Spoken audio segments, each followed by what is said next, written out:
প্রশংসা মাত্র আল্লাহ সুবহানাহু ওয়া তাআলার, যিনি এক ও একক, যার কোনো শরিক নেই, যিনি আমাদেরকে সৃষ্টি করেছেন মানুষ রূপে, আমাদেরকে একত্বের শিক্ষা দিয়েছেন, আমাদের হেদায়েতের লক্ষ্যে তার পক্ষ থেকে কিতাব নাজিল করেছেন এবং সর্বশ্রেষ্ঠ রাসূলের যুগে আমাদেরকে পৃথিবীতে তার উম্মাহ করেছেন। আমরা তার প্রশংসায় শুকরিয়া জ্ঞাপন করি, আলহামদুলিল্লাহ। সালাতু ওয়াস সালাম প্রিয় নবী মুহাম্মদুর রাসূলুল্লাহ সাল্লাল্লাহু আলাইহি ওয়াসাল্লামের প্রতি, যার মাধ্যমে আমরা মর্যাদা পেয়েছি, যাকে আমাদের মাঝে হেদায়েত স্বরূপ প্রেরণ করা হয়েছে, যার উপরে সালাত এবং সালাম পাঠকারী আল্লাহর পক্ষ থেকে 10 বার সালাত এবং সালাম প্রাপ্ত হয়ে থাকে। আল্লাহুম্মা সাল্লি আলাইহি, আল্লাহুম্মা বারিক আলাইহি। আজকের এ খুতবা এমন একটি সময়ে উপস্থিত হয়েছে যে সময়গুলো মর্যাদার দিক থেকে সব থেকে শ্রেষ্ঠ।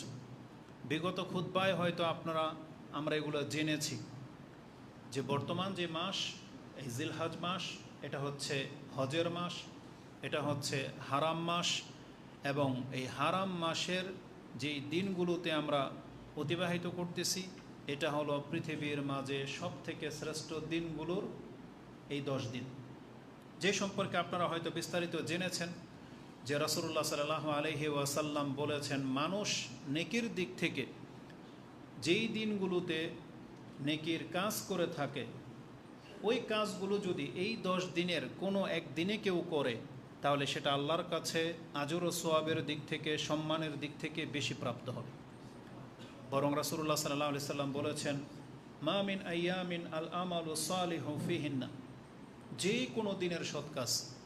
এত গুরুত্বের সাথে বলার কারণে সাহাবায়ে কেরামরা পর্যন্ত জিহাদকে তুলে ধরেছেন। ওয়ালাল জিহাদু ফি সাবিলিল্লাহ, ওয়ালাল জিহাদু ফি সাবিলিল্লাহ, জিহাদ করেও অত নেকি পাওয়া যাবে না এই 10 দিনের নফল ইবাদতে যত নেকি আল্লাহ সুবহানাহু ওয়া তাআলা আমাদের জন্য নির্ধারণ করে রেখেছেন। সুবহানাল্লাহ। আল্লাহ সুবহানাহু ওয়া তাআলার কাছে আমরা এর তৌফিক কামনা করি। আল্লাহ যেন আমাদেরকে এই 10 দিন তার ইবাদতের সাথে, তার আনুগত্যের সাথে, পাপ থেকে বেঁচে থেকে তার সন্তুষ্টির কাজ করার জন্য আল্লাহ আমাদেরকে তৌফিক দান করেন, আমিন। জিলহজ মাসের এই 10 দিন আমরা বিচার বিশ্লেষণ করলে দেখা যাবে এই 10 দিনের মাঝে আরও 2 দিন রয়েছে যে এই 10 দিন থেকেও খাস। তার একটি হলো ইয়মে আরাফা, 9 জিলহজ, এবং তার থেকে শ্রেষ্ঠ দিন হচ্ছে ইয়মুন নাহার, কুরবানির দিন, বা যেটাকে আমরা ঈদুল আযহা বলি, কুরবানি ঈদের দিন। এই 2টি দিন আল্লাহ সুবহানাহু ওয়া তাআলার নিকট সবথেকে বেশি মর্যাদাপূর্ণ দিন। এই সম্পর্কে কোরআন এবং হাদিসে যথেষ্ট কথা রয়েছে। আমরা সংক্ষিপ্তভাবে আপনাদের কাছে একটু তুলে ধরি যে আরাফার দিন এবং আরাফার ময়দান, এই 2টি আমাদের কাছে অত্যন্ত গুরুত্বপূর্ণ। রাসূলুল্লাহ সাল্লাল্লাহু আলাইহি ওয়াসাল্লাম আমাদের কাছে আরাফার ময়দানকে এবং আরাফার দিবসকে গুরুত্বের সাথে পেশ করেছেন। আয়েশা রাদিয়াল্লাহু তাআলা আনহা থেকে একটি হাদিস ইমাম মুসলিম রাহিমাহুল্লাহ তার কিতাবুল হজে উল্লেখ করেছেন যে ইন্না রাসূলুল্লাহি সাল্লাল্লাহু আলাইহি ওয়াসাল্লাম ক্বালা মা মিন ইয়াউমিন আকসারা মিন আইয়ুতিকাল্লাহু আবদাম মিনান নার মিন ইয়াউমি আরাফা। আল্লাহ সুবহানাহু ওয়া তাআলা যেই দিনগুলোতে তারা বান্দাদেরকে জাহান্নাম থেকে মুক্তি ঘোষণা করে থাকেন, এমন যতগুলো দিন রয়েছে, আরাফার দিনের মতো এমন কোনো দিন নাই যে আল্লাহর পক্ষ থেকে অধিকাংশ মানুষকে মুক্ত করা হয়ে থাকে। তারা মানে যত মানুষকে আরাফার দিনে আল্লাহ সুবহানাহু ওয়া তাআলা মুক্তি ঘোষণা করে দেন, পৃথিবীর অন্য কোনো দিনে এত মানুষ মুক্তিপ্রাপ্ত হয় না। ভাষাটা কি? মা মিন ইয়াউমিন আকসারা মিন আইয়ুতিকাল্লাহু আবদাম মিনান নার, মানে জাহান্নাম থেকে মুক্তি ঘোষণা যেই দিনগুলোতে করা হয়, আরাফার দিনের মতো করা হয় না। তার মানে উল্লেখযোগ্য, আমরা জানি যে রমজান মাসের প্রত্যেকটা দিন এবং প্রত্যেকটা রাত ছিল এমন যে প্রত্যেক দিনে আল্লাহ অসংখ্য মানুষকে জাহান্নাম থেকে মুক্ত ঘোষণা করতেন। তার মানে রমজানের প্রতিদিন এটা করা হইতো, কিন্তু যত মানুষকে মুক্ত করা হয় আরাফার দিনে, সেটা অন্য কোনো দিনে করা হয় না। এবং এই দিনে ওই আরাফার স্থানে যারা উপস্থিত হবে তাদের মর্যাদা হলো, আয়েশা রাদিয়াল্লাহু তাআলা আনহার এই বর্ণনাতেই রয়েছে যে কালা রাসূলুল্লাহি সাল্লাল্লাহু আলাইহি ওয়াসাল্লাম ওয়াইন্নাহু লা ইয়াদনু সুম্মা ইউবাহি বিহিমুল মালাইকা ফাকাল ফায়াকুল মা আরাদা হাউলাই। আল্লাহ সুবহানাহু ওয়া তাআলা আরাফার ময়দানের নিকটবর্তী হন, তিনি ওয়াইয়াদনু তিনি তার নৈকট্য দান করেন আরাফার ওই দিবসকে, এবং আল্লাহ সুবহানাহু ওয়া তাআলা ওই বান্দাদের সম্পর্কে ফেরেশতাদের কাছে প্রশংসায় তুলে ধরেন এবং তাদের গুণগান পেশ করেন যে মা আরাদা হাউলাই, তোমরা বলো দেখি এই যে পৃথিবীর বিভিন্ন অঞ্চল থেকে এই যে লোকগুলো এখানে এসে বসেছে, মূলত যারা হজে যায় তারা সবাই মোটামুটি সামর্থ্যবান, কারণ সামর্থ্যবান ছাড়া হজ ফরজ হয় না। পৃথিবীর সবচেয়ে ধনী লোকগুলো, সচ্ছল লোকগুলো সেখানে মাত্র সেলাইবিহীন কাপড় মাথা উন্মুক্ত করে, পা উন্মুক্ত করে তারা সেখানে আরাফার ময়দানে উপস্থিত হয়, জড়ো হয় এই রৌদ্রের মধ্যে। আল্লাহ সুবহানাহু ওয়া তাআলা তাদেরকে পেশ করে দিয়ে ফেরেশতাদেরকে জিজ্ঞেস করে এদের উদ্দেশ্যটা কি, এরা এখানে কেন সব কিছু ছেড়ে দিয়ে। কারণ এর পেছনে মূল কারণ হলো ফেরেশতারা বলেছিল যে আপনি এমন এক সৃষ্টি করতে যাচ্ছেন যারা এই জমিনের মধ্যে ফাসাদ সৃষ্টি করবে এবং রক্ত ঝরাবে। কিন্তু আল্লাহ সুবহানাহু ওয়া তাআলা এটা ভালো করেই জানে যে ফেরেশতাদের কথা তো সত্য, তবে এই কিছু লোক এরা হচ্ছে মুখ্য যারা ফাসাদকারী হবে না, যারা রক্ত ঝরাবে না, বরং তারা আল্লাহ সুবহানাহু ওয়া তাআলার বন্দিগিতে লিপ্ত। যেমন এই যে আমরা যারা এখানে মসজিদে উপস্থিত হয়েছেন, নিশ্চয়ই এখানে কোনো ফাসাদকারী নেই, নিশ্চয়ই এখানে কোনো খুনি বা হত্যাকারী নেই, এটা আমরা আল্লাহর কাছে প্রত্যাশা করি। প্রত্যেকটা মসজিদে যারা উপস্থিত হয় অন্তত তাদের উচিত তারা এই সমস্ত বড় জুলুম থেকে নিজেকে বাঁচিয়ে রাখবে, দুর্নীতি থেকে, চুরি থেকে, রাহাজানি থেকে, রক্ত ঝরানো থেকে, এই জমিনের মধ্যে ফিতনা ফাসাদ থেকে অন্তত এটা মুসল্লিদের উচিত বিরত থাকা। যদি সালাত পড়ার পরেও সেই ব্যক্তি সুদখোর হয়, সেই ব্যক্তি দুর্নীতিবাজ হয়, সেই ব্যক্তি যদি হত্যাকারী হয়, তাহলে এটা নামাজিদের জন্য মানায় না। অন্তত নামাজিদের উচিত ছিল এই সমস্ত বিষয়গুলো থেকে বেঁচে থাকা, কারণ তারাই প্রতিনিয়ত আল্লাহ সুবহানাহু ওয়া তাআলার সামনে অঙ্গীকার করে ইয়াকা না'বুদু ওয়া ইয়াকা নাস্তাইন, আল্লাহ আমরা তোমারই ইবাদত করি এবং তোমারই আনুগত্য করি এবং তোমার কাছেই সাহায্য চাই। তাহলে এটা আমরা প্রতিদিন অঙ্গীকার করতেছি, তাহলে আমাদের শোভা পায় না অন্যদের মতো ফাসাদকারী হওয়া। আলা কুল্লি হাল, আল মুহিম, আল্লাহ সুবহানাহু ওয়া তাআলা ওই আরাফবাসীদের সম্পর্কে এই সম্মান প্রদর্শন করেছেন যে আল্লাহ ফেরেশতাদের সামনে তাদের মর্যাদা তুলে ধরেন যে মা আরাদাহা উলাই, তার মানে এখানে যারা এসেছে নিছক আল্লাহ সুবহানাহু ওয়া তাআলার কাছে মুক্তির জন্য এসেছে, আল্লাহর সন্তুষ্টির জন্য এসেছে, আল্লাহ সুবহানাহু ওয়া তাআলার আনুগত্যকে প্রদর্শন করার জন্য এসেছে। এইভাবে তাদেরকে সম্মান দেখানো হয়েছে। ইমাম মুসলিম রাহিমাহুল্লাহ তিনি তার কিতাবুল হাজের মধ্যে 3179-80 এই হাদিসগুলোতে আপনি পেয়ে যাবেন। এই দিনটির আমল রয়েছে, বিশেষ করে যারা আরাফার ময়দানে উপস্থিত হবেন এটা তাদের উপর ফরজ, নাহলে তো হজে কবুল হবে না। কারণ আল্লাহ সুবহানাহু ওয়া তাআলা কোরআনে ঘোষিত করেছেন যে হজে যারা যাবে তাদেরকে আরাফার ময়দানে যেতেই হবে, এবং সেখানে গিয়ে তারা কি করবে, আল্লাহ সুবহানাহু ওয়া তাআলার গুণগান গাইবে। তারা সেখানে আল্লাহ সুবহানাহু ওয়া তাআলার তাসবিহ পাঠ করবে, তারা তাকবীর পাঠ করবে এবং তারা তালবিয়া পাঠ করবে। এবং রাসূলুল্লাহ সাল্লাল্লাহু আলাইহি ওয়াসাল্লাম বলেছেন আরাফার দোয়া হলো সব থেকে উত্তম দোয়া। ইমাম তিরমিজি রাহিমাহুল্লাহ তিনি তার কিতাবে একটা হাদিস এনেছেন, দোয়ার অধ্যায় আপনি পেয়ে যাবেন, সম্ভবত হাদিস 3585 রয়েছে, 35-85 দোয়ার অধ্যায়, আরাফার দিনের দোয়া। সেখানে রাসূলুল্লাহ সাল্লাল্লাহু আলাইহি ওয়াসাল্লাম থেকে একটা হাদিস বর্ণনা করা হয়েছে যে ক্বালা রাসূলুল্লাহ সাল্লাল্লাহু আলাইহি ওয়াসাল্লাম খায়রুদ দুআই আদ-দুআউ ইয়াউমি আরাফা ওয়া খায়রু মা আকুল ওয়া নাবিয়ুনা মিন ক্বাবল, আমি যেই দোয়া, উত্তম দোয়াটি আমি করেছি এবং আমার পূর্বে প্রত্যেক নবীরা করেছেন, সেটা হচ্ছে লা ইলাহা ইল্লাল্লাহু ওয়াহদাহু লা শারীকা লাহু লাহুল মুলকু ওয়া লাহুল হামদু ওয়া হুয়া আলা কুল্লি শাইইন কাদির। দেখেন এই দোয়াতে কিছু চাওয়া হয় নাই, কিন্তু এটাকে দোয়া বলা হয়েছে। আপনি কিছুই চাননি আল্লাহর কাছে, শুধু আল্লাহর প্রশংসা করবেন, কিন্তু রাসূল সাল্লাল্লাহু আলাইহি ওয়াসাল্লাম বলেছেন এটা হচ্ছে উত্তম দোয়া।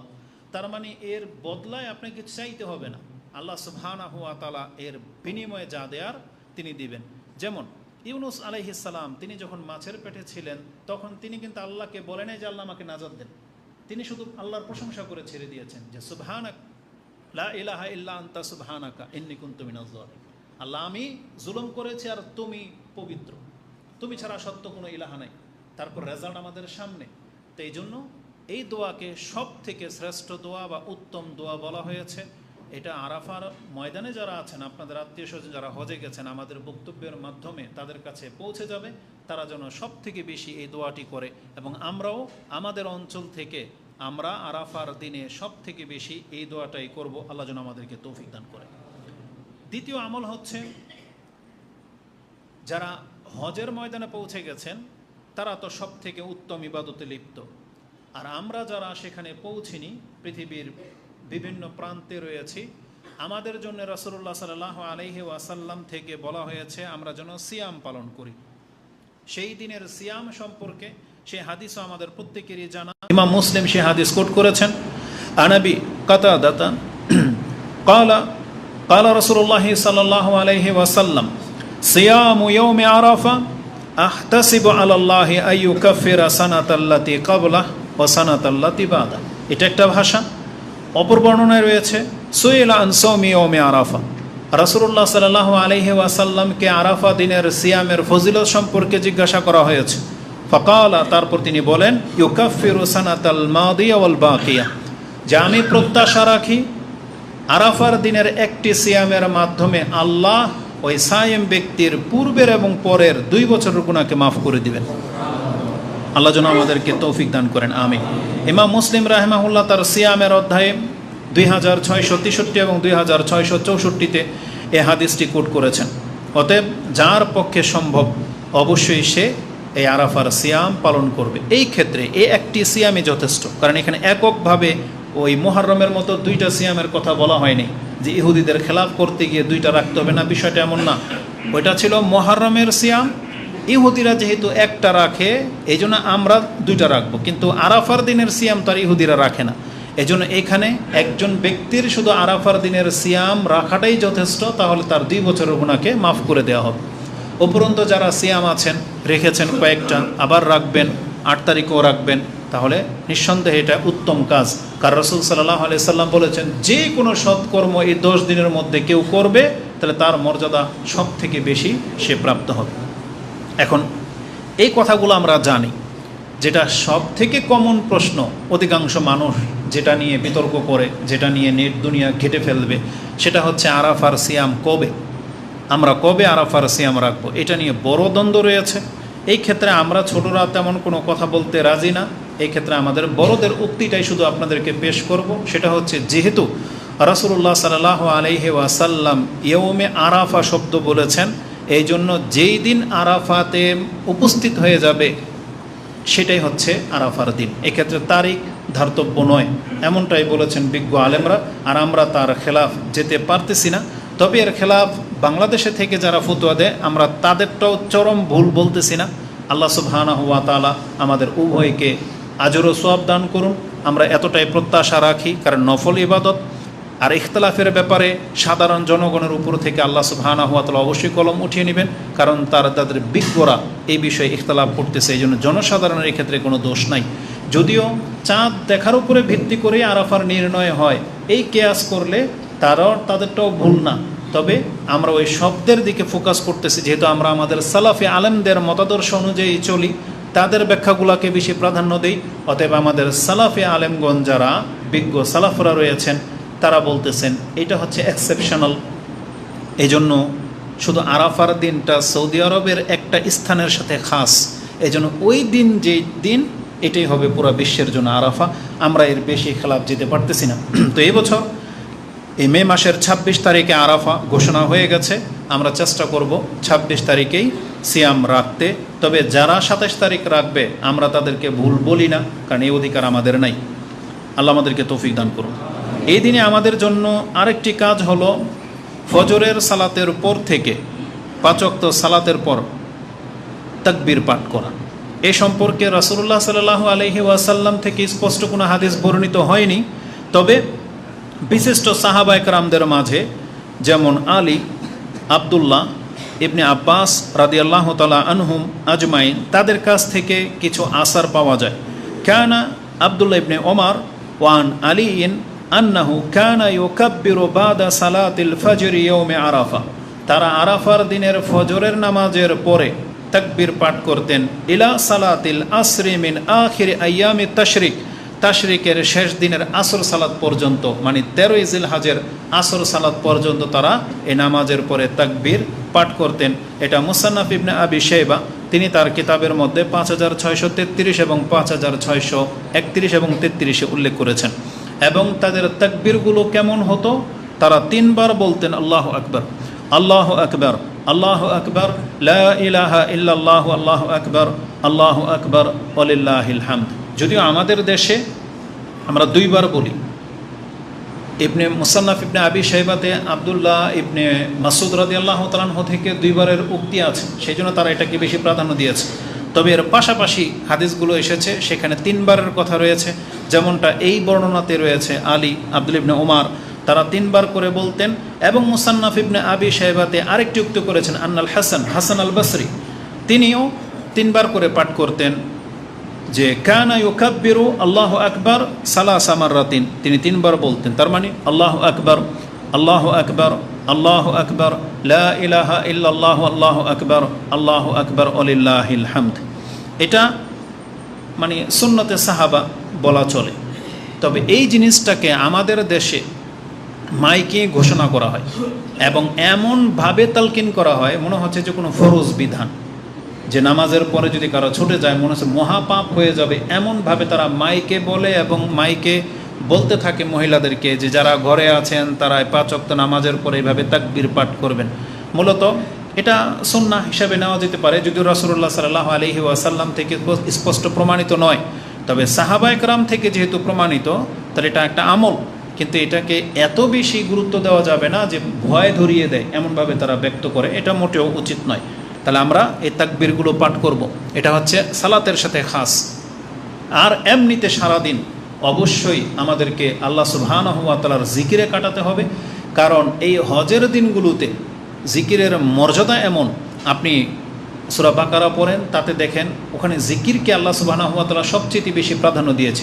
যেমন একটা আয়াতে আল্লাহ এটা বলেছেন, ফাইজা কাদাইতুম মানাসিকাকুম ফাযকুরুল্লাহা কাযিকরিকুম আবাআকুম আও আশাদ্দা যিকরা, তোমরা হজ পূর্ণ হয়ে যাওয়ার পর, তার মানে এই মিনার 3 দিন, এই আইয়ামে তাশরিক, আল্লাহ বলেছেন তোমরা আল্লাহকে অধিক মাত্রায় স্মরণ করো, অধিক মাত্রায়, এখানে আর কারো স্মরণ চলবে না। তাহলে এইভাবে জিকিরকে প্রাধান্য দেওয়া হয়েছে।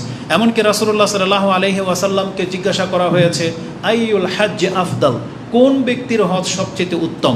তখন রাসূল সাল্লাল্লাহু আলাইহি ওয়াসাল্লাম বলেছেন আল হাজ্জু ওয়া শাজ্জু, এই শব্দ দুইটা বলেছেন, আল আজ্জু ওয়া শাজ্জু। আজ্জু হলো বলা হয়েছে যে যেই ব্যক্তি অধিক মাত্রায় তাকবীর পাঠ করে, তার মানে এই হজের পুরো সময়টা সে সেলফি, ঘুরে ঘাড়ে আর ওই বিভিন্ন জায়গা প্রদর্শন করে শুধু দেশে আত্মীয় স্বজনের কাছে ছবি পাঠিয়ে সময় নষ্ট করে না, বরং যে সব থেকে বেশি তাকবীর পাঠ করে। আর অসাহ্য হচ্ছে নাহরাল বদন, যেই ব্যক্তি হজে গিয়ে উট কুরবানি করতে পারে তাহলে তার হজটা বেশি গুরুত্বপূর্ণ। তার মানে ওই বকরি গরুর চেয়ে ওটের কদর বেশি করা হয়েছে এখানে। মানে তাহলে যার ওট কুরবানি করবে, মানে আল্লাহ ওই হজের জন্য হাদি পেশ করবে, তাহলে অবশ্যই তার খরচ বেশি, এই জন্য তার নেকিও বেশি হবে। এই জন্য ওই ব্যক্তির হজ হচ্ছে সব থেকে উত্তম, যেই ব্যক্তি বড় পশু কুরবানি করতে পারে, বিশেষ করে ওটের কথা আছে, এবং যারা অধিক মাত্রায় তালবিয়া পাঠ করে বা তাকবীর পাঠ করে। আমি জানি যে রাসূলুল্লাহ সাল্লাল্লাহু আলাইহি ওয়াসাল্লাম জীবনের একটাই হজ, প্রথম হজ, জীবনের শেষ হজ, তিনি একা কয়টা উট কুরবানি করেছেন? 100। তার অর্থায়নে তিনি 100 উট কুরবানি করেছেন। পৃথিবীর কোনো বাদশাহ হয়তো আজ পর্যন্ত এটা করে দেখাইতে পারেনি। তাহলে রাসূলুল্লাহ সাল্লাল্লাহু আলাইহি ওয়াসাল্লাম এটাই বলেছেন, যেই ব্যক্তি অধিক মাত্রায় তালবিয়া জিকির পাঠ করে এবং আল্লাহর জন্যে উট নাহর করে, তাহলে তার হজটা হচ্ছে বেশি। আমি হাদিসটাকে এনেছি শুধু ওই জন্য যে আপনাকে বোঝানোর জন্য যে জিকিরের মান কত দেওয়া হয়েছে, যে যা হজে গিয়েও যার জিকির বেশি তার হজকে উত্তম বলা হয়েছে। আর আমাদেরকে বলা হয়েছে এই যে হজের দিনগুলোতে এখন আইয়ামে তাশরিক পর্যন্ত অতিরিক্ত আমল দেখেন কিছুই নাই, এখানে আমাদেরকে জিকিরকেই বেশি প্রাধান্য দেওয়া হয়েছে। এবং এই ক্ষেত্রে যেই বাক্যগুলো প্রাধান্য পাবে, একটু আগেই বললাম লা ইলাহা ইল্লাল্লাহু ওয়াহদাহু লা, এটা। দ্বিতীয়ত হচ্ছে আপনি বলবেন সুবহানাল্লাহি ওয়ালহামদুলিল্লাহি ওয়ালা ইলাহা ইল্লাল্লাহু আল্লাহু আকবার, ওয়ালা হাওলা ওয়ালা কুওয়াতা ইল্লা বিল্লাহ। আপনি এটাকে জোড়া দিতে পারেন, কারণ এই চারটার সাথে একটা বাক্য অতিরিক্ত রয়েছে। এই চারটা বাক্যর মান কি? রাসূলুল্লাহ সাল্লাল্লাহু আলাইহি ওয়াসাল্লাম বলেছেন, লান আকুল ইয়াওমান, আমি যদি কোনো দিন আমার জবান দিয়ে চারটা বাক্য উচ্চারণ করার তৌফিক পেয়ে যাই, রাসূল বলেছেন খায়রুল্লি আই ইয়াত্তালিয়া আলাইহি শামস, ওই সমস্ত সম্পত্তির চেয়ে আমার কাছে বেশি মূল্যবান প্রিয় যার উপরে সূর্য উদিত হয়। তার মানে সারা সকালবেলা যখন সূর্যটা ওঠে, কোন সম্পদের উপরে ওঠে? পুরো পৃথিবীর উপরে ওঠে না? যত সম্পদের উপরে সূর্যের আলো পড়ে, তার মানে রাসূল বলেছেন এগুলো যদি অন্য কেউ নিয়ে নেয়, আর আমি যদি সকালবেলা সুবহানাল্লাহি ওয়ালহামদুলিল্লাহি ওয়ালা ইলাহা ইল্লাল্লাহু আল্লাহু আকবার এই চারটা বাক্য উচ্চারণ করার তৌফিক পেয়ে যাই, তিনি বলছেন আহাব্বু ইলাইয়া, এটা আমার কাছে বেশি প্রিয়। অবশ্যই এই বাক্যগুলোর মান অনেক বেশি। তাহলে আমরা এখানে 3-4টা আমল পেয়ে গেলাম। একটা হচ্ছে দোয়া করবেন বেশি বেশি, দ্বিতীয়ত হচ্ছে যারা সিয়াম পালন করার সিয়াম পালন করবেন, আর সারাটা দিন আল্লাহ সুবহানাহু ওয়া তাআলার জিকিরে কাটাতে পারলে এটা সবচেয়ে বেশি ফায়দাবান হবে। তৃতীয় আসেন, সময় যেহেতু দ্রুত চলে যাবে, আমাদের এর পরের দিনটা হচ্ছে সব থেকে গুরুত্বপূর্ণ দিন, সেটা হচ্ছে ইয়ৌমুন নাহার। আর আমাদের কাছে সেটা হচ্ছে কুরবানির দিন বা ঈদের দিন, সেটা হচ্ছে 10ই জিলহজ। এই 10ই জিলহজ মানে দেখেন, একটার উপর একটাকে প্রাধান্য দেওয়া হয়েছে। আপনি যদি 365 দিনকে সিরিয়াল করেন, তাহলে 1 নম্বরে পৌঁছে যাবে এই 10এ জিলহজ মানে ইয়ৌমুন নাহার। কারণ আল্লাহ সুবহানাহু ওয়া তাআলার কাছে সব থেকে শ্রেষ্ঠ দিন হচ্ছে এটি। এই মর্মে কোরআনে একটু ইঙ্গিত করা হয়েছে, যেমন সূরা আল ফাজরের মধ্যে 10 রাত বলতে 10 এই জিলহজ মাসের 10 দিনের শপথ নেওয়া হয়েছে।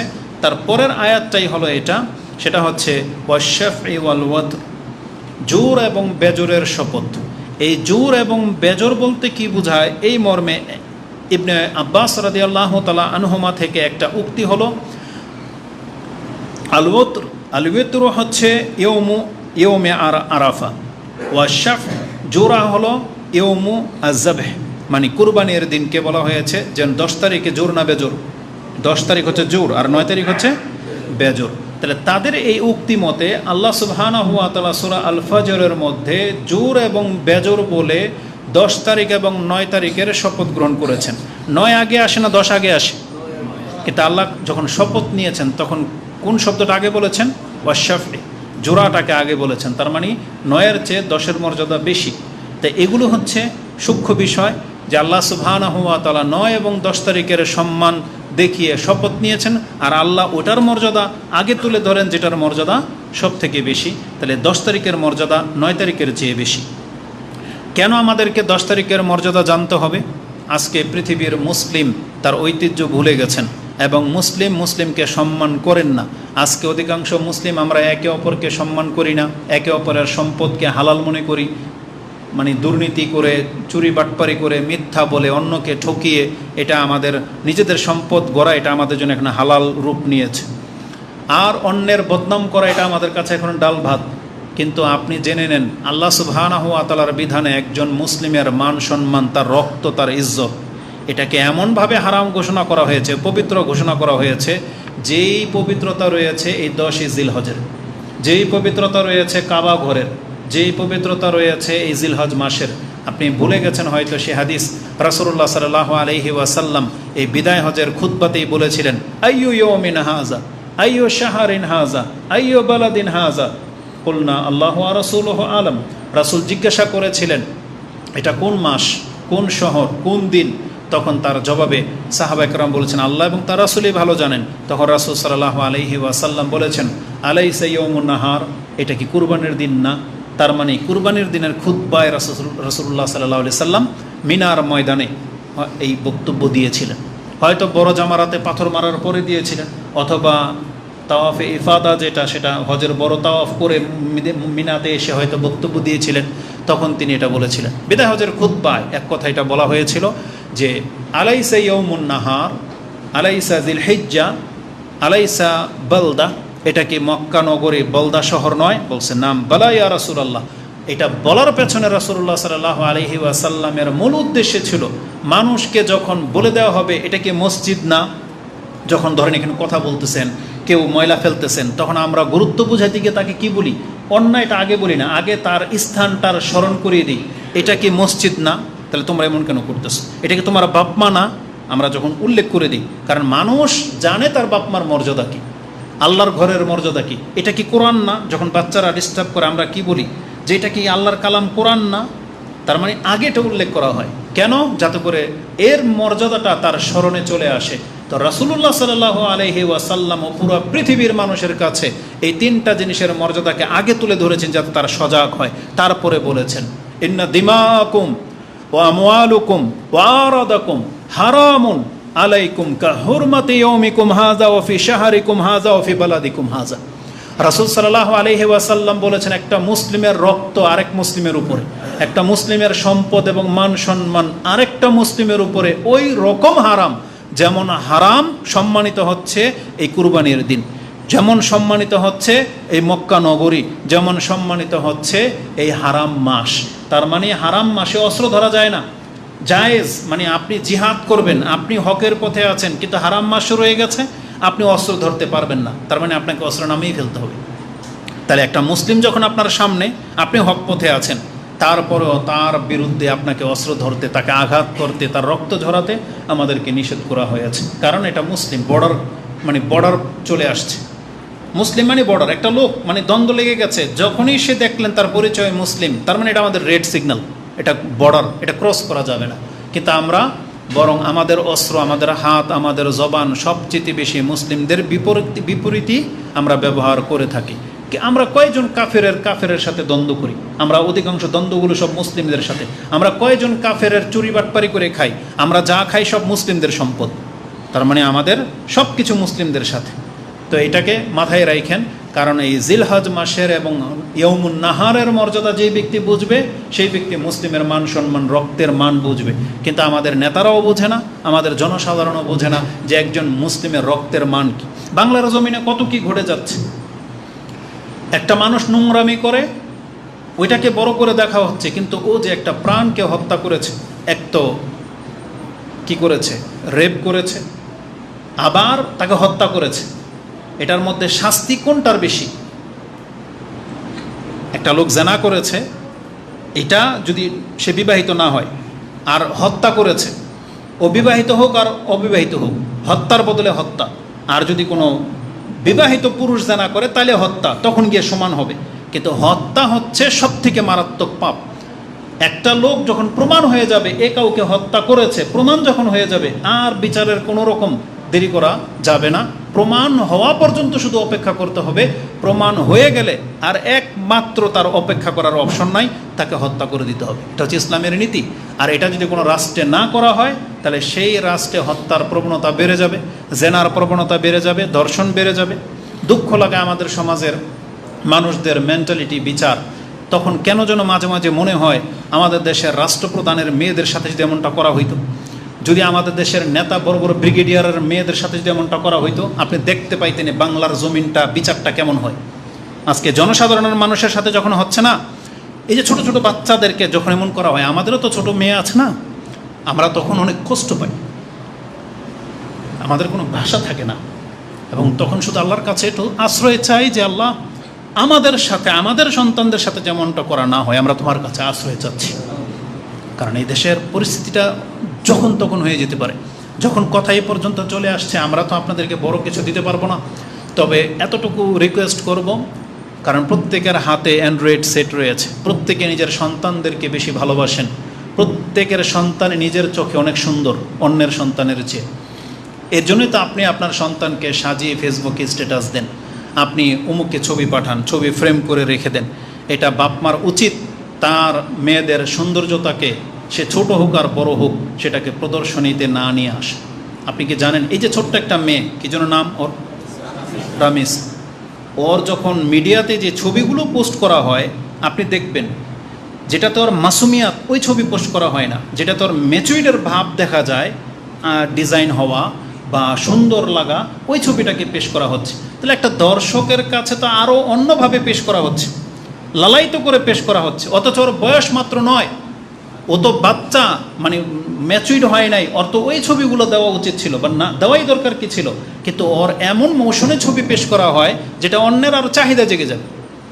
আমরা এটা ফিল করি। আমাদের বাচ্চা 9 বছর, ওকে একটা বাপমার নজর কি জানেন? একটা বাপমার নজর, 18 বছরের মেয়েও বাপমার কাছে ও নাবালিকা, ওর হচ্ছে ও আকলই হয়নি। আমরা কি বলি, আমাদের মেয়ে আকলই হয় নাই, কিন্তু আমাদের এই মেয়ে 9 বছরের মেয়েটা অন্যের কাছে কিন্তু ম্যাচুইড।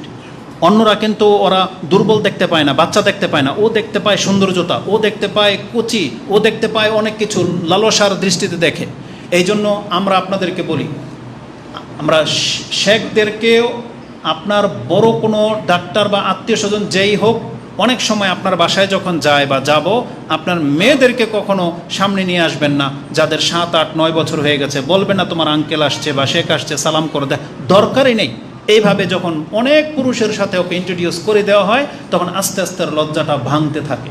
কিন্তু কে কোন দৃষ্টিতে আপনি দেখতেছে আপনার দিকে, সেটা তো আপনি বুঝতে পারবেন না। এই জন্য আপনার ড্রাইভার, আঙ্কেল, প্রতিবেশী, দারোয়ান, হুজুর, সবার সামনে এইভাবে উন্মুক্তভাবে পেশ করবেন না। ওকে সুরক্ষার ব্যবস্থা আপনাকে করতে হবে। এইভাবে মানে প্রতিবেশী, পাশের বাসায় রেখে দিয়ে আপনি চলে যাবেন মার্কেটে বা অমুক তমুক হসপিটালে, না, এটা মোটেও কাম্য নয়। এটাতে সবচেয়ে বড় ইফেক্ট পড়ে। ক্রাইমগুলো এইভাবে হচ্ছে। এই জন্য নিজের পরিবারকে সেভ করার দায়িত্ব আপনাদেরকে নিতে হবে। এই জন্য আমরা বলবো, ওই বিয়ে শাদীর অনুষ্ঠানে আপনার মেয়েকে শাড়ি পরিয়ে আপনি ওইভাবে প্রদর্শনীতে পাঠায়েন না। এটা মোটেও কাম্য নয়, কারণ ওই সময় তাদের লুকটা ভিন্ন হয়। এটা যে কোনো ব্যক্তির প্রভাব পড়তে পারে, যে কোনো পুরুষের, এবং ক্রাইমগুলো এমন হয়। আর যারা দুষ্ট, তাদের আর মা বোন কি? অনেকে বলে না, ওই যে মহিলাগুলাই বলে যে আমরা আমাদের মতো পোশাক পরি, তাহলে তাদের কি? না, এটাতে বড় প্রভাব পড়ে পুরুষদের, কারণ মহিলাদের পোশাক আল্লাহ সুবহানাহু ওয়া তাআলা সেখানে আকর্ষণ রেখেছেন, অবশ্যই সেটা প্রভাব পড়ে। এই জন্য আমাদের উচিত আমাদের ঘরগুলোকে, মেয়েদেরকে শালীন পোশাক পরানো এবং ভদ্রতার সাথে আপনি আচরণ শিক্ষা দেন। তারপরে এরপরেও যদি ক্রাইম হয়, এই ধরনের ঘটনা ঘটে, ওর বিচার একটাই, যেমনটা সবাই দাবি করতেছে, যে একে পিটিয়ে মেরে ফেলা হোক। আর যখন ও নিজে হত্যার সাথে জড়িয়েছে, এখানে তো দাবি করবে কেন? এটা সরকারের নৈতিক দায়িত্ব খুনিকে হত্যা করে দেওয়া, এটা নৈতিক দায়িত্ব তার। আমরা সর্বোচ্চ বিচার কামনা করি। আল্লাহ সুবহানাহু ওয়া তাআলা এই জুলুম থেকে আমাদেরকে হেফাজত করুন, আমিন। তো আল্লাহ সুবহানাহু ওয়া তাআলা এই দিনগুলোর সাথে আমাদের রক্তের একটা খুব গাঢ় সম্পর্ক রেখেছেন। অবশ্যই মুসলিমদের মান সম্মানকে রক্ষা করে চলতে হবে। রাসূলুল্লাহ সাল্লাল্লাহু আলাইহি ওয়াসাল্লাম এই ইয়াউমুন নাহার, এই কুরবানির দিনের মর্যাদা সম্পর্কে ব্যক্ত করেছেন, যেটা ইমাম আবু দাউদ রাহমাহুল্লাহ তিনি তার কিতাবুল মানাসিকার মধ্যে একটা হাদিস এনেছেন, 1765-তে আপনি পেয়ে যাবেন। আন আব্দুল্লাহ ইবনে কুরতিন আনিন নবী সাল্লাল্লাহু আলাইহি ওয়াসাল্লাম ক্বালা ইন্না আযামাল আইয়ামি ইনদাল্লাহি তাবারাকা ওয়া তাআলা ইয়াউমুন নাহার সুম্মা ইয়াউমুল কর। নিঃসন্দেহে আল্লাহর কাছে মহান দিনগুলোর মধ্য থেকে শ্রেষ্ঠ দিন হচ্ছে কুরবানির দিন, এবং তার পরের 2 দিন, মানে 11 এবং 12। কারণ 11 এবং 12 তারিখ হচ্ছে আইয়ামে তাশরিক।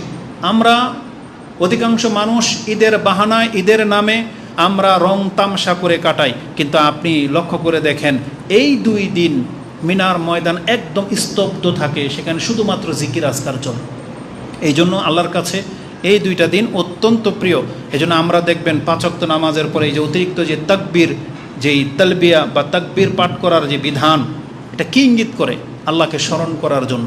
কিন্তু দুর্ভাগ্যবশত বাংলার জমিনে আমরা সৌভাগ্যবান এক হিসেবে, মুসলিম রাষ্ট্র বা মুসলিম দেশ হিসেবে, অপরদিকে আমাদের দুর্ভাগ্য হচ্ছে আমাদের নেতাগুলা, ব্যবসায়ীগুলা, এরা হচ্ছে ফুজ্জার হয়ে উঠবে কিয়ামতের মাঠে।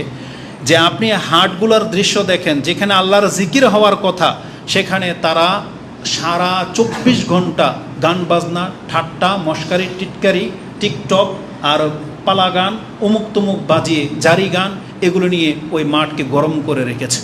তারা টাকা কামানোর জন্য আল্লাহ সুবহানাহু ওয়া তাআলার নাম একবার উচ্চারণ করে না। তারা বিভিন্ন ছবির গান এই হাটগুলোতে বাজিয়ে রাখে, অথচ তার চোখের সামনে দেখতে পাচ্ছে এই পশুগুলোকে আল্লাহর জন্য কুরবানি করা হবে। কিন্তু তারা ব্যক্তিরা, এই হাট যারা ডাকে, যারা এই ব্যবসায়ীরা, তারা আল্লাহ সুবহানাহু ওয়া তাআলার জন্য তেমন কিছুই করে না, বরং এখানেও তারা ফয়দা নেওয়ার জন্য এই হাটের ব্যবস্থা করে থাকে। অথচ এটা জিকিরের সময়, আল্লাহকে স্মরণ করার সময়। এই পশুগুলোকে খেলতামশার জন্য তো আল্লাহ সুবহানাহু ওয়া তাআলা সৃষ্টি করে নেই। এটা তো ওই যে হিন্দুদের পাঠার বলি না, যে ওদের গান বাজনার মাধ্যমে এগুলোকে উৎসর্গ করা হবে, বরং এখানে আল্লাহর নামের সাথে এগুলোকে জবাই করা হবে। কিন্তু মানুষের অন্তর কাঁপে না। যদি আজকে ইব্রাহিম আলাইহিস সালামের মতো আমাদেরকে বলা হইতো আমাদের সন্তানদেরকে কুরবানি করতে, আর হাটে বাজারে যদি আমাদের সন্তানদেরকে বিক্রি করা হইতো, তাহলে এই মুসলিম জাতি বর্তমান এতটা অধপতনে পৌঁছে গেছে, ঠিকই সে তার সন্তানকে এই মিউজিক গান বাজনার মাধ্যমে বিক্রি করত। তার মোটে অনুতপ্ত হতো না, মনে হচ্ছে মোটেও হতো না। কিন্তু ইব্রাহিম আলাইহিস সালামের কলিজা ফেটে গিয়েছিল, কিন্তু আমাদের ফাটে না। কারণ আমরা তো আল্লাহ সুবহানাহু ওয়া তাআলার সন্তুষ্টির জন্য তো কিছুই করি না, বরং আমরা যা করি সব পেটের জন্য। এই জন্য সতর্ক সাবধান হন। আমাদের নেতাদের উচিত এদেরকে রুখে দেওয়া। সেখানে নেশা, সিগারেট, গান বাজনা সব চলতেছে, সেখানে নামাজ নাই, জিকির নেই। যারা গরুর ব্যবসায়ী, গরুর হাটে যারা বসে, কয়জন লোক সালাত করতে পারে আপনি মনে করেন? তারা সারাক্ষণ এগুলো নিয়ে আছে, কিন্তু আল্লাহ সুবহানাহু ওয়া তাআলার জিকিরকে ভুলে গেছে, অথচ নামাজ তার উপরে ফরজ। আল্লাহ সুবহানাহু ওয়া তাআলা এদেরকে হেদায়েত দান করুন, আমিন। তো কুরবানির দিন সব থেকে মর্যাদাপূর্ণ দিন। এই দিনের মর্যাদাকে রক্ষা করে চলার চেষ্টা করেন। এই দিনের আরেকটা বড় পরিচয় হচ্ছে, এটা হলো আমাদের জন্য ঈদের দিন। ঈদ মানে কি? আমি প্রত্যেকটা বিষয়ে ছোট ছোট করে টাচ দিচ্ছি। ঈদ মানে হলো রাসূলুল্লাহ সাল্লাল্লাহু আলাইহি ওয়াসাল্লাম ঈদের 2 রাকাত নামাজকে ঈদ বলে ঘোষণা করেছেন। ইমাম বুখারী রাহিমাহুল্লাহ তিনি তার ঈদাইনের কিতাবের মধ্যে পর্ব করেছেন, যার ঈদের সালাত ছুটে যাবে তার জন্য উচিত এক্সট্রাভাবে নিজেই 2 রাকাত সালাত পড়ে নেওয়া, তার এই 2 রাকাত সালাত ছেড়ে দেওয়া উচিত না। কারণ হাজা কালা রাসূলুল্লাহ সাল্লাল্লাহু আলাইহি সাল্লাম হাজা ঈদুনা আহলাল ইসলাম। এই 2 রাকাত নামাজই হলো মুসলিমদের ঈদ। মানে ঈদ বলতে 2 রাকাত নামাজকে বোঝানো হয়েছে। এই জন্য এটাই যদি ছুটে যায়, তার মানে আপনার ঈদ শেষ। এই জন্য প্রত্যেকটা মুসলিমকে এই 2 রাকাত সালাতের মাধ্যমে ঈদ মানে আনন্দ উদযাপন করতে হবে, এটাই আমাদের আনন্দ। অপরদিকে রাসূলুল্লাহ সাল্লাল্লাহু আলাইহি ওয়াসাল্লামের আরেকটা শব্দ হলো, তিনি বলেছেন ইন্না হাযিহিল আইয়াম আকলু ওয়া শুরবিন। এটা হচ্ছে খাওয়া এবং পান করার দিন। এই দিন এটাই আমাদের আনন্দ। নিজে খাবেন, অন্যকে খাওয়াবেন, নিজে পান করবেন, অন্যকে পান করবেন। ও যিকরিল্লাহি আযজা ওয়া জাল, আর এটা হচ্ছে আল্লাহকে অধিক মাত্রায় স্মরণ করার দিন। কিন্তু আজকে আমরা দেখেন খাওয়া দাওয়া ঠিকই নিয়েছি, কিন্তু ওই যে আল্লাহকে অধিক মাত্রায় স্মরণ করা এই শব্দটা শুধু নেইনি। মানে আমরা খাদ্য নিয়েছি, পানীয় নিয়েছি, আনন্দ ফুর্তি নিয়েছি, কিন্তু আল্লাহর স্মরণটাকে নেইনি। বরং রাসূলুল্লাহ সাল্লাল্লাহু আলাইহি ওয়াসাল্লাম বলেছেন ঈদ মূলত আল্লাহকে স্মরণ করার দিন। এটা ইমাম আবু দাউদ কোট করেছেন, 2813তে আপনি পেয়ে যাবেন। ঈদের দিনের কিছু কাজ, যেটা আজকের খুতবার পরেই ঈদ চলে আসবে, আগামী খুতবার আগেই, এজন্য আপনাদেরকে সেটা জানতে হবে। অত লম্বা চোরা কিছু বলবো না। যেমন আমাদের সমাজের কিছু বাতিলপন্থী আছে যারা নেটে অনেক প্রচার করে, মহিলাদেরকে অনেক আমল শিক্ষা দেয়, তাদের জন্য বলতেছি ঈদের রাতের বিশেষ কোনো আমল নাই। 4 রাতের দিন তারা ওই যে গোসল করে কয় রাকাত নামাজ যেন পড়ে বা কী যেন করে, এই সম্পর্কে সহি কোনো বর্ণিত হাদিস নাই। মানে ঈদের রাতের বিশেষ কোনো ফজিলত বর্ণিত সহি বর্ণনাতে আসে নাই। অতএব এই ধরনের কেউ কিছু বললে সেটা গ্রহণযোগ্য হবে না। ঈদের শুভেচ্ছা জানাতে আমরা একে অপরকে কি কিছু করতে পারি, বলতে পারি? এই সম্পর্কে যেটা আমরা পেয়েছি সেটা হচ্ছে একটা শব্দ, তাকাব্বালাল্লাহু মিন্না ওয়া মিনকুম। এই যে শব্দটার বহুল প্রচলন আমাদের সমাজে আমরা করে থাকি, এই সম্পর্কে কি আছে? এই সম্পর্কে স্পষ্ট কথা হচ্ছে রাসূলুল্লাহ সাল্লাল্লাহু আলাইহি ওয়াসাল্লামের সাথে সম্পর্কযুক্ত কোনো সহিহ হাদিস পাওয়া যায় না। মানে এটা রাসূল সাল্লাল্লাহু আলাইহি ওয়াসাল্লাম থেকে প্রমাণিত নয়। তবে পরবর্তীতে আনাদহাম মাওলা ওমর ইবনে আব্দুল আজিজ, ওমর ইবনে আব্দুল আজিজ যাকে প্রখ্যাত তাবি, মানে যাকে পঞ্চম খলিফা হিসেবেও ঘোষণা করা হয়েছে, এত নিষ্ঠাবান তাবি তিনি ছিলেন, তার আজাদকৃত মাওলা, তিনি বলতেছেন কুন্না নাকুলু লে ওমর ইবনে আব্দুল আজিজ ফিল ঈদাইনে, আমরা 2 ঈদের সময়, তিনি যেহেতু বাদশাহ ছিলেন, তাকে আমরা ঈদের শুভেচ্ছা জানাতে গিয়ে বলতাম তাকাব্বালাল্লাহু মিন্না ওয়া মিনকা ইয়া আমিরাল মুমিনিন, হে আমিরাল মুমিনিন, আপনার আমাদের আল্লাহ এই সৎ কাজগুলো কবুল করুন।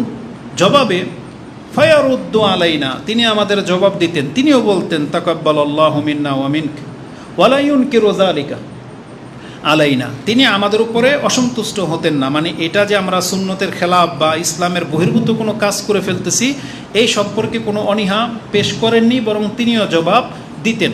ওয়াকাদে রোয়া হাদিসুন, আর একটা বর্ণনাতে এমন এসেছে মারফুউন, মানে যেটা রাসূল সাল্লাল্লাহু আলাইহি সাল্লামের দিকে ইঙ্গিত করা হয়েছে, তিনি বলছেন ফি কারাহিয়াতা যালিকা ওয়ালা ইয়াসিহু, এটা অপছন্দ করতেন, এটা রাসূল সাল্লাল্লাহু আলাইহি ওয়াসাল্লামের হাদিস না, আর এটা এই মর্মে কোনো সহিহ কিছু বর্ণিত হয় নাই। এই কথাগুলো আপনি সুনানুল কুবরা লিল বাইহাকি 6296-তে পেয়ে যাবেন। তবে আহমদ ইবনে হাম্বল রাহিমাহুল্লাহ থেকে দুইটি উক্তি পাওয়া যায়। আল মুগনি লি ইবনে কুদামা, ইবনে কুদামা রাহিমাহুল্লাহর কিতাব আল মুগনিতে আপনি সেটা পেয়ে যাবেন 1440-এ। তাতে আছে যে ইমাম আহমদ রাহিমাহুল্লাহ তিনি বলেন, ওয়ালা বাসা আই ইয়াকুল আর রাজুল লিররাজুলি ইয়াউমাল ঈদ তাকাব্বালাল্লাহু মিন্না ওয়া মিনক, কোনো ব্যক্তি যদি কোনো ব্যক্তিকে এই দোয়া এভাবে বলে, এতে কোনো বাধা নাই, লাবাস, কোনো সমস্যা নাই যদি কেউ বলে, এটা তার একটা উক্তি। এবং তার থেকে আরেকটা উক্তি পাওয়া যায়, যেহেতু তিনি বিজ্ঞ, তিনি বলতেছেন লা আবতাদি বিহি আহাদান, তবে এটা যেন কেউ শুরু না করে।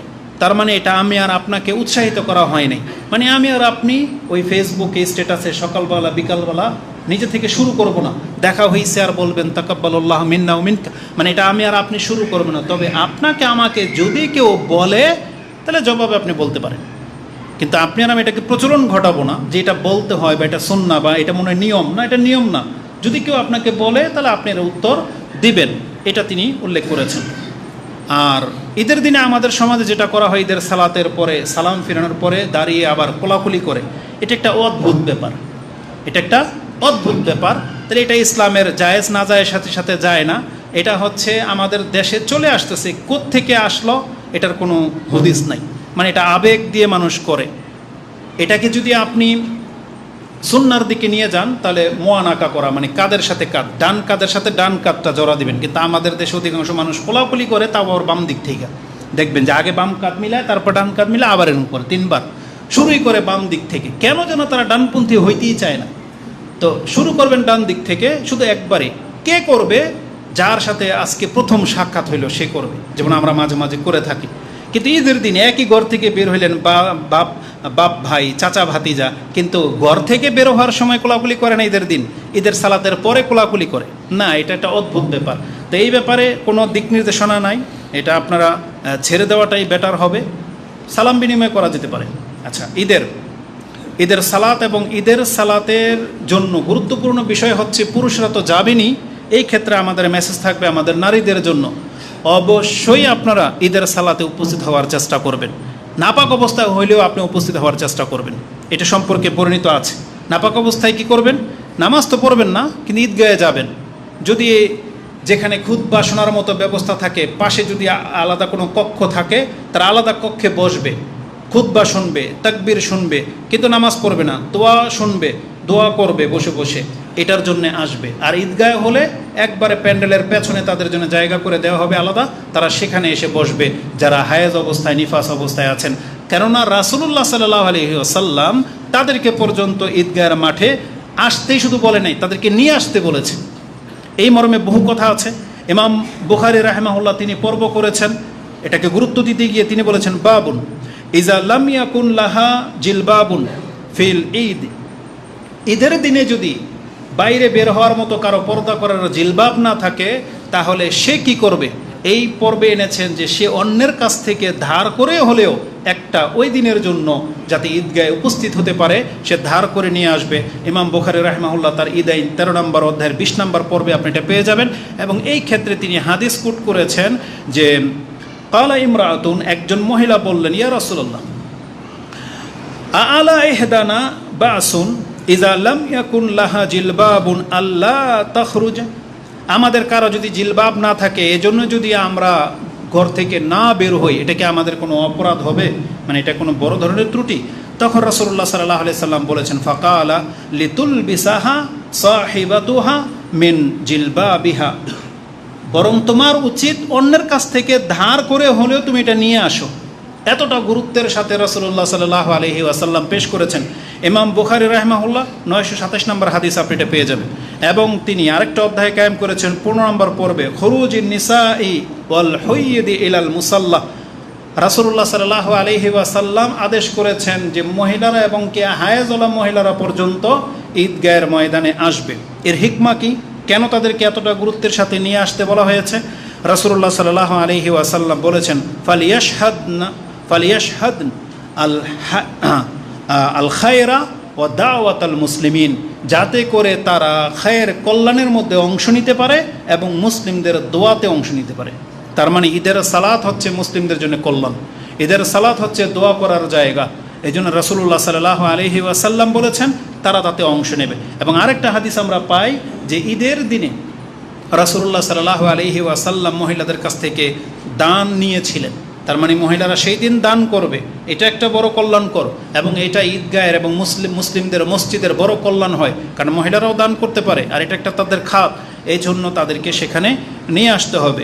এবং রাসূলুল্লাহ সাল্লাল্লাহু আলাইহি ওয়াসাল্লামের আরেকটা শব্দ হচ্ছে 971-এ ফায়ুকাব্বিরনা বিতাকবীরিহিম, তারা আমাদের সাথে তাকবীর পাঠ করতে পারবে, ওয়ায়াদউনা বিদুআইহিম, এবং তারা আমাদের দোয়ার সাথে অংশ নিতে পারবে, ইয়ারজুনা বারাকাতা যালিকাল ইয়াউমি ওয়া তুহরিহি, আর রাসূল সাল্লাল্লাহু আলাইহি সাল্লাম চেয়েছেন এই দিনের পবিত্রতা এবং বরকত যেন তারা প্রাপ্ত হয়, এই জন্য তাদেরকে নিয়ে আসতে বলা হয়েছে। এই মর্মে ইমাম বুখারী রাহিমাহুল্লাহ হাদিস ব্যক্ত করেছেন। তো এই জন্য আমরা আমাদের মহিলাদেরকে বলবো অবশ্যই আপনি ঈদের ময়দানে আসার চেষ্টা করবেন, বা মসজিদে যদি ব্যবস্থা থাকে অবশ্যই মহিলারা সেখানে আসবেন। এমনকি যেমনটা বলা হয়েছে যদি অপবিত্র অবস্থায়ও হয় তাহলে আপনি মুসাল্লা থেকে দূরে আলাদা বসবেন, তারপর আপনাকে আসার জন্য রাসূলুল্লাহ সাল্লাল্লাহু আলাইহি ওয়াসাল্লাম উৎসাহিত করেছেন। তারপরে আমাদের মূল কাজ হচ্ছে কুরবানি। কুরবানি সম্পর্কে আমরা অত ডিটেলস কিছু বলবো না, যেহেতু আপনারা এই সম্পর্কে যথেষ্ট কিছু জানেন। শুধু এতটা বলবো, বাড়াবাড়ি নয়, কুরবানি হচ্ছে সুন্নতে মুআক্কাদা, এটা কারো উপরে ফরজ করা হয়নি। অধিকাংশ মানুষগুলোই মাযহাবী বক্তা যারা বা অধিকাংশ মানুষগুলোকে তারা এর ভিত্তিতে যেই ফতোয়া দিয়ে থাকে যে অনেক মানুষকে পেরেশান করে ফেলেছে যে যার কতটুকু স্বর্ণ হলে কুরবানি তাকে করতে হবে। কুরবানির সাথে স্বর্ণের কি সম্পর্ক? কুরবানির সাথে নিসাবের কি সম্পর্ক? কুরবানির সাথে এর কোনো সম্পর্ক নেই। যে দিবে তার নেকি, যে দিবে না তার নেকি নেই, কিন্তু তার কোনো পাপ হবে এর কোনো গ্যারান্টি নেই। কেউ বলতে পারবে না যে তার কোনো পাপ হবে। তাহলে যেই জিনিস না করলে কোনো পাপ না, এটা তো ফরজ না আপনার উপরে। বরং রাসূলুল্লাহ সাল্লাল্লাহু আলাইহি ওয়াসাল্লাম কি বলেছেন? ইজা রাল হিলালা যিল হিজ্জাহ ওয়া আরাদা আইয়ুদাহি, এবং তোমাদের মধ্যে যেই ব্যক্তি কুরবানি করতে ইচ্ছুক, তার মানে ইচ্ছা কি ফরজ হয়? ইচ্ছা হচ্ছে সুন্নাহ বা নফল, অতিরিক্ত। আপনি সামর্থ্যবান হলে যতটা পারেন আপনি আল্লাহর জন্য কুরবানি করবেন, তাহলে আপনি নেকি পাবেন। কুরবানি করবেন না, নেকি পাবেন না, সোজা হিসাব। কিন্তু এটাকে ফরজ ওইভাবে বলা হয়নি। তারপরও এই মর্মে এটা সাহাবায়ে কেরামদের যুগ থেকে অনেকের দ্বিধা ছিল, তারা জানতে চেয়েছিলেন যে কুরবানি কি আমাদের উপরে ওয়াজিব ফরজ কিছু। এই সম্পর্কে আব্দুল ইবনে উমর রাদিয়াল্লাহু তাআলা আনহুমাকে প্রশ্ন করা হয়েছে এবং তিনি জবাবে বলেছেন হিয়া সুন্নাতুন মারুফাতুন, এটা হচ্ছে প্রসিদ্ধ রাসূলুল্লাহ সাল্লাল্লাহু আলাইহি ওয়াসাল্লামের সুন্নাহ। এটা ইমাম বুখারী রাহিমাহুল্লাহ তার কিতাবুল আদাহি ৭৩ নম্বর পর্ব করেছেন, ১ নম্বরই আপনি এই পর্বটা পেয়ে যাবেন। এবং ইমাম তিরমিজি রাহিমাহুল্লাহ তিনি ১৫০৬-তে একটা উল্লেখ করেছেন যে আল আমালু আলা হাজা ইনদা আহলুল ইলম, এর উপরে আমল করেছেন বিজ্ঞরা, আন্নাল উদহিয়া লাইসাত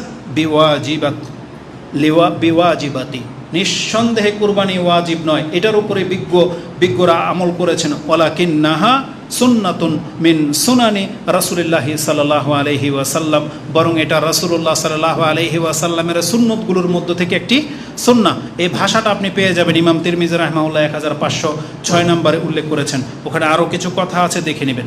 আর কুরবানি দেয়াকে যারা ওয়াজিব বলেছেন তারা একটা আসারের ভিত্তিতে বলেছেন।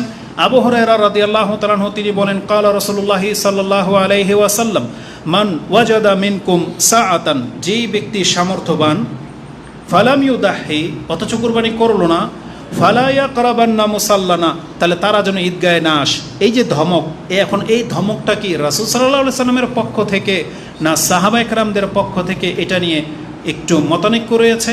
এবং বলা হয়েছে যে এই হাদিসের বর্ণনায় আব্দুল্লাহ ইবনে আইয়াশ তিনি হচ্ছেন দুর্বল রাবি, তাকে ইমাম আবু দাউদ এবং ইমাম তিরমিজি, ইমাম নাসাই তাকে দুর্বল বলেছেন এই আব্দুল্লাহ ইবনু আইয়াশকে। এই জন্য এটাকে রাসূলুল্লাহ সাল্লাল্লাহু আলাইহি সাল্লামের হাদিস হিসেবে গণ্য করা যাচ্ছে না।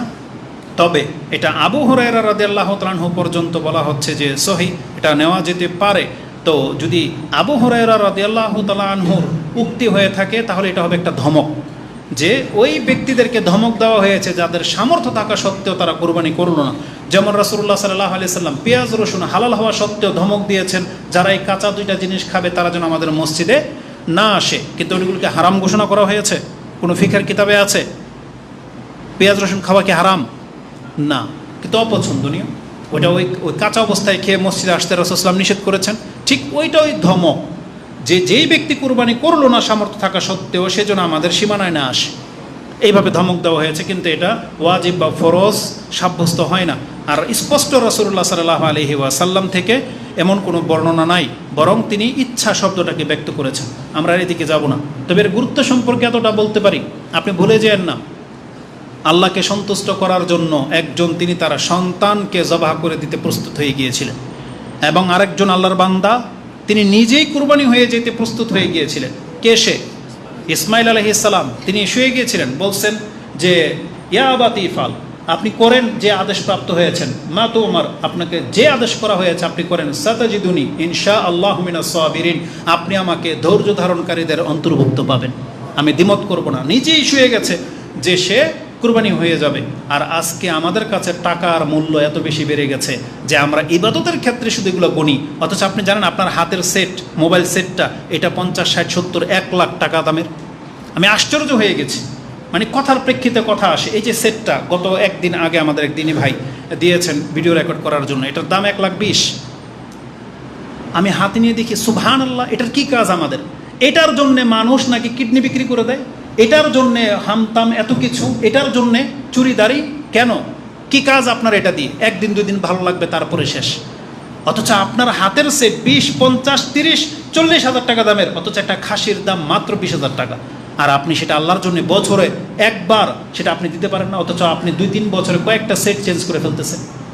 না, আপনার অন্তরকে আগে সজাগ করেন, কারণ আল্লাহ সুবহানাহু ওয়া তাআলা বলেছেন ওমাইয়ুকা শুহহা নাফসিহি ওমাইয়ুকান শুহহা নাফসিহি ফাউলাইকা হুমুল মুফলিহুন, যেই ব্যক্তিকে তার অন্তরের কার্পণ্য থেকে মুক্ত করা হয়েছে এই ব্যক্তি হচ্ছে সফল কাম। আর রাসূলুল্লাহ সাল্লাল্লাহু আলাইহি ওয়াসাল্লাম যার ঘরে চুলা জ্বলতো না তিনিও প্রতি বছর 2টা করে বকরি জবাই করত। আর যখন আল্লাহ সুবহানাহু ওয়া তাআলা তাকে বিজয়ী দান করেছেন, তিনি একাই 100 উট কুরবানি করে দেখিয়েছেন। এটাকে বলা হয় সচ্ছলতা, এটা হচ্ছে অন্তর উন্মুক্ত হওয়া। কিন্তু আমাদের কেন অন্তর মরে যাচ্ছে? যেখানে হিন্দুরা আজকে গরু জবাই করতে নিষেধ করে দেওয়া হচ্ছে, আর আপনি মুসলিম আল্লাহর জন্য কুরবানি করবেন, অথচ আপনি কত টালবাহানা করতেছেন। না, এই ইবাদতের সিজন চলে আসবে। আপনি কি মনে আছে আপনি অনেক ভালো ভালো কাজ করেছেন কিন্তু ভুলে গেছেন? ঠিক এইরকম করে নেন, আপনার ব্যাকআপটা হয়ে যাবে। টাকার যে ঘাটতিটা দেখবেন যে মিশে গেছে, ঘাটতি মনে হবে না। কিন্তু এই কুরবানির নেকি কি জীবনে আর ফেরত পাবেন? পাবেন না। এই জন্য এটাকে খেলতামশার বিষয় না, হাসি ঠাট্টা তামাশার বিষয় না, অবশ্যই এটার মধ্যে আল্লাহ সুবহানাহু ওয়া তাআলা কল্যাণ রেখেছেন। আর যারা কুরবানি করবেন তাদের জন্য নসিহা শুধু একটাই, কুরবানি যদি আল্লাহর জন্য হয় তাহলে সেটা আল্লাহ যেভাবে সন্তুষ্ট হবে আপনি সেই কাজটা করে দেখায়। আর আল্লাহ সুবহানাহু ওয়া তাআলা স্পষ্ট ভাষায় বলে দিয়েছেন, তোমাদের পশুর রক্ত গোশত কিছুই কিন্তু বান্দা আমার কাছে পৌঁছে না, পৌঁছবে শুধু তোমার অন্তরের ভিতরের যে চিন্তাটা আছে সেটা। আত্তাকুয়া মিনকুম, আল্লাহ স্পষ্ট ভাষায় বলে দিয়েছেন। এই জন্য আমি মনে করি আল্লাহকে সন্তুষ্ট করতে পারলেন কি পারলেন না এটা বুঝতে পারবেন যদি আপনার কুরবানির পশুর ভিত্তিতে আপনার এলাকার ফকির এবং আত্মীয় স্বজনরা যদি খুশি হয়ে যায়, আপনার প্রশংসা যদি করে, এমন কিছু কাজ যদি করে দেখাইতে পারেন, তো ধরে নেন হয়তো আল্লাহ সুবহানাহু ওয়া তাআলা সন্তুষ্ট হবে। কারণ আত্মীয় স্বজন যার বিহেভিয়ারে সন্তুষ্ট হয় না, তার উপর আল্লাহ কীভাবে সন্তুষ্ট হবে? এই জন্য এটাকে রক্ষা করে চলার চেষ্টা করবেন। আর যেহেতু অধিকাংশ মানুষ এই কয়েকদিনের মধ্যেই পশু কিনবেন, পশু কেনার জন্য আপনি হালাল টাকাকে প্রাধান্য দিবেন এবং উত্তম পশুটাকে প্রাধান্য দিবেন। উত্তম পশুটা কেমন হইতে হয় এই সম্পর্কে কোরআনে আল্লাহ সুবহানাহু ওয়া তাআলা যে বলেছেন, যালিকা ওয়ামাই ইউআযযিম শাআইরাল্লাহ, নিশ্চয়ই যেই ব্যক্তি আল্লাহর নিদর্শনগুলোকে মূল্যায়ন করে, ফাইন্নাহা মিন তাকওয়াল কুলুব, এটা হলো তার অন্তরের ভয়, আল্লাহর তাকওয়ার যা আছে এটার প্রমাণ। এই আয়াতের তাফসিরে আব্দুল ইবনে আব্বাস বলতেছেন, এটা যখন পশুর ক্ষেত্রে ফিট করা হবে তাহলে অর্থ হবে আল ইস্তিসমান ওয়াল ইস্তিহসান ওয়াল ইস্তিজাম। তার মানে এটা হবে চর্বিওয়ালা, মোটা তাজা এবং বড়। তার মানে আপনি আপনার সামর্থ্যের মধ্যে চর্বিওয়ালা, হৃষ্টপুষ্ট বড় মোটা তাজা দেখে আপনি পশু কিনবেন। শুধু বড় দেখবেন না যে এই লাখ টাকা এই গরুটা পাওয়া গেলে এটা বড় বেশি মাংস হবে, কিন্তু দেখতে ভালো দেখা যায় না, পেট বেড়ে গেছে, হাড্ডি বাড়িয়ে গেছে না, এই ধরনের পশু আপনি কুরবানি করার জন্য নেবেন না। চুজ করবেন সবচেয়ে সুন্দর এবং মোটা তাজা। এখানে গুস্তটা মুখ্য না, মুখ্য হচ্ছে সৌন্দর্যতা, মানে নিখুঁত, যেটাতে রোগমুক্ত। এবং রাসূলুল্লাহ সাল্লাল্লাহু আলাইহি ওয়াসাল্লাম স্পষ্টই বলে দিয়েছেন যে এই ত্রুটি মুক্ত হইতে হবে পশু। এটা সব সময় সবাইকে সজাগ করে দেওয়া হয়, কিন্তু তারপরে আমাদের মুসলিম অসাধু কিছু ব্যবসায়ী আছে, সে যেই গরুর দাঁতে নাই, আশ্চর্য হয়ে গেলাম, এই নেট দুনিয়া আমাদেরকে যা দেখালো, অথচ আল্লাহ সুবহানাহু ওয়া তাআলা সেটা 7 আকাশের উপর থেকে দেখতেছেন। কি মনে করেন আমরা জানতাম যে মানুষের দাঁত ক্যাপিং করা হয়, এখন দেখি পশুরও দাঁত ক্যাপিং করা হয়, বুঝেন? আস্তাগফিরুল্লাহ, 1-1.5 বছরের গরু সামনে 2টা আলগা দাঁত নাকি বসায় দেয়। ব্যবসায়ী কোন পর্যন্ত পৌঁছে গেছে না, আল্লাহ এদেরকে হেদায়েত দান করুন। হাসবি আল্লাহু নি'মাল ওয়াকিল। তো কিভাবে আপনি পশু নির্ণয় করবেন? তারা বলতো কুন্না নুসাম্মিনু, আমরা পশুকে মোটা তাজা করতাম, উদহিয়াতা বিল মদিনা, মদিনাতে আমরা পশুকে মোটা তাজা করতাম, কুরবানির পশুগুলোকে বিশেষ করে। আলী রাদিয়াল্লাহু তাআলা আনহু তিনি বলেন, আমি তো ত্রুটি মুক্ত পশু দেখতামই, উপরন্তু আমি কোনটাকে প্রাধান্য দিতাম, আন নাস্তাশরিফাল আইনু ওয়াল উযুন, এমনকি আমি চোখ এবং কানকে খুব গুরুত্বের সাথে বেছে নিতাম। কান কাটা, ফাটা, ছোট এগুলো আমি কুরবানি করতাম না, যেটা কুরবানির জন্য শর্ত না, কিন্তু সৌন্দর্যতার ক্ষেত্রে তিনি কানকে পর্যন্ত লক্ষ্য রাখতেন। আলী রাদিয়াল্লাহু তাআলা আনহু থেকে এমনটা উক্তি পাওয়া যায়, যেটা ইবনে মাজাহ তিনি 3134 এবং তিরমিজিতে হাদিসটি 1498-তে উল্লেখ করেছেন। এবং রাসূলুল্লাহ সাল্লাল্লাহু আলাইহি সাল্লাম বলেছেন, লা তুজিজিউ, কুরবানির জন্য যথেষ্ট হবে না। আরেকটা শব্দ হচ্ছে লা তাজুজু, জায়েজই হবে না। 4টা ত্রুটি থাকলে 4টার কোনো একটা, সেটা কি? একটা হলো চোখে দেখে না, আলা ওরা, চোখে দেখে না বা ট্যাগরা বা কানা, মানে দেখতেই পাচ্ছে না, আপনি স্পষ্ট প্রমাণ হয়ে গেছে যেটা চোখে দেখতে পায় না, এমন পশু কুরবানি করবেন না। অলমারিদ, এমন অসুস্থ যেটা ফেনা বেরিয়ে যাচ্ছে, মাত্রা অতিরিক্ত জ্বর বা মরে যাবে, পেট ফুলে গেছে, এই ধরনের পশুকে আপনি কুরবানি হিসেবে পেশ করতে পারেন না। তৃতীয় হচ্ছে ওয়াল আরজা, যেটার পা খোরা, মানে হাঁটতে পারে না। একটা হচ্ছে ব্যথা পাইছে সেটা ভিন্ন জিনিস, কিন্তু পাটাই নষ্ট, হাঁটতে পারে না, এমন পশু আপনি কুরবানি করবেন না। আরেকটা হচ্ছে ওয়াল কাসীরা, যেটা হচ্ছে অত্যন্ত বৃদ্ধ বা হাড় হাড্ডির সাথে চামড়া লেগে গেছে, গোয়ালঘর থেকে একটা ধরে নিয়ে আসছেন, যেহেতু কুরবানির পশু পান নাই, না এবছর আপনি স্কিপ করেন, হয় ছাগল দেন নাহলে বাদ দেন, কিন্তু আপনি এই পশু কুরবানি করতে পারবেন না। স্পষ্ট রাসূলুল্লাহ সাল্লাল্লাহু আলাইহি সাল্লাম বলে দিয়েছেন, লা তুজিজি, জায়েজই হবে না। এটা স্পষ্ট ভাষা, যেটা আপনি ইবনে মাজাহ 3144, তিরমিজিতে 1417-তে পেয়ে যাবেন। তো যতগুলো কথা বলেছি, আল্লাহ তুমি আমাকে এবং আমাদের মুসলিম ভাইদেরকে মেনে চলার তৌফিক দান করো। আকুলু লিকাউলি হাযা আস্তাগফিরুল্লাহ লি ওয়া লাকুম ওয়া লিসাইরিল মুসলিমিন ফাস্তাগফিরু ইন্নাহু হুয়াল গফুরুর রহিম।